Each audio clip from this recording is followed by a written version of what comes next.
Welcome to the last Sunday in September. And as next week approaches, we kind of enter into what I call the spooky season. And I know that there are various thoughts and opinions on this time of year in the Christian body, and that is absolutely fine. I look at it a lot like the passages on the eating and drinking. Be mindful, be prayerful, and be gracious to others. Some don't want to have any part with the upcoming season or scary movies or anything else. There's enough fear in the world, they don't want to add to it.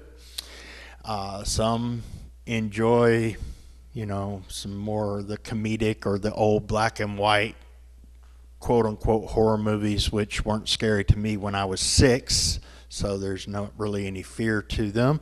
And some watch some stuff that I wouldn't watch because they're just some horror movies that, are a little too close to real, or just celebrate evil too much, or this, that, or other, that I cannot in good conscience watch them.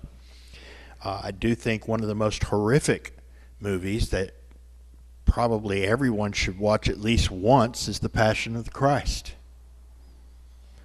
I mean, if you've ever seen it, I think everybody who hasn't seen it, who can read, needs to watch it at least once. It is a horrific movie, and it is a wonderful movie. But I used to watch a lot more and wider variety of horror movies than I watch now, which stands to reason because I used to really not walk with God. And there were a lot of the supernatural celebrating, fighting demonic powers and stuff. And there's a certain genre of those type of movies that have an aspect to them that you would see often, that there's some, they have a relic that they're using to fight the evil. A thorn from the crown of thorns, or, the spear tip from the spear that pierced Jesus' side. The idea behind it is it has this, maybe even microscopic drop of the blood of Jesus on it so that they can use it to fight the evil. And there are a lot of people who believe along those kind of lines, even though that's fictional Hollywood fantasy horror movie stuff. But the truth of the matter is, and we need to remember this, that there was absolutely nothing supernatural about the blood of Jesus. He was as human as you and I, in the flesh. That's important because a lot of heresies have been founded on the idea that Jesus either wasn't physical at all, which is very wrong, and there is blood from Jesus, or that even his body was God. There was some supernatural thing about his body. And that's not the case. There was nothing supernatural about his blood. But there was something very supernatural about the spilling of his blood. The sacrifice he made when the most horrific thing happened, the only innocent human who ever lived died brutally so that the world could live. That was an amazing supernatural event. And you don't need a relic.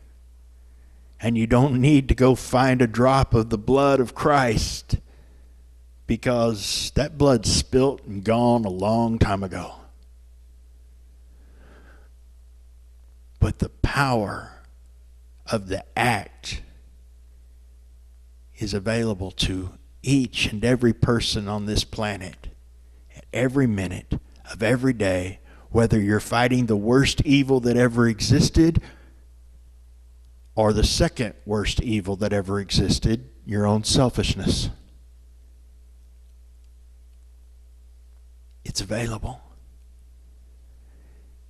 And what Jesus did there on that cross, in the most glorious, epic moment of a pretty serious horror story. An innocent man grabbed, betrayed,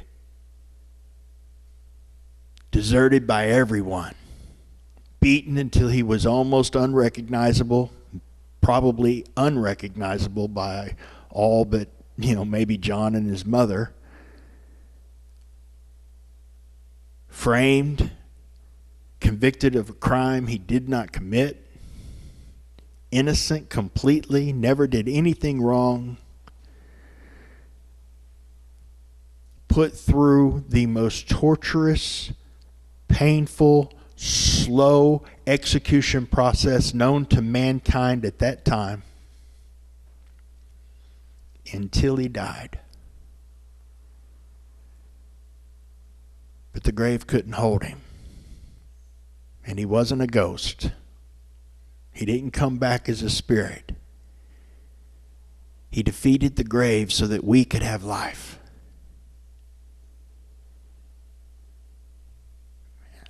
That's a story only God could write. And it's true.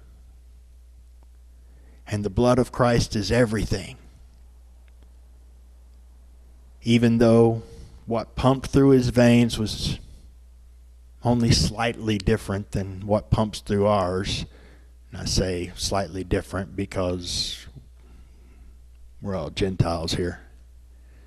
I mean, very slightly different. But what he did changed everything. The veil was torn between you, between me, and God. Death lost its sting, no matter when or how it comes to any of us on this earth. It's a blip before we get to see him face to face and know him as we are known. That is a precious, glorious thing. And he did it for us undeservedly while we were enemies. Even though we failed and will fail again. Even though we rebelled and will rebel again. Even though we claim him to be God and Lord of our lives and then try to take the throne ourselves over and over and over again. He said, I will die for you. And I will give you life. I will make you mine. I will pay the price. I will bear your pain. I will bear your suffering so that I can bring restoration, heal the brokenness, and set the captives free. It's a beautiful, beautiful truth.